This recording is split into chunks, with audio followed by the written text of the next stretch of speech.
Muling umarangkada ang best practice ng Police Regional Office Cordillera na ambulansya di paa sa Kabayan, Benguet kamakailan lamang. Ayon sa paunang ulat, nadulas ang turista habang umaakyat sa trail kasama ang kanyang grupo dahil sa madulas at mabatong bahagi ng daan.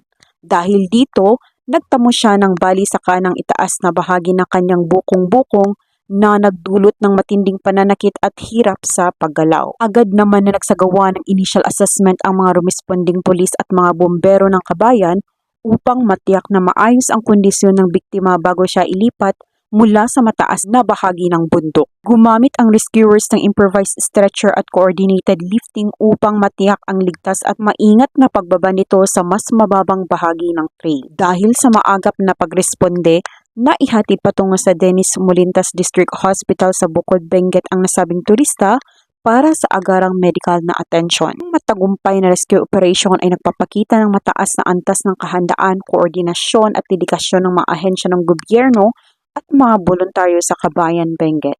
Mula dito sa rehiyon ng Cordillera, ako ang inyong PNN correspondent, Patrolwoman Mel Balangbis, alagad ng batas, tagataguyod ng Balitang Pulis.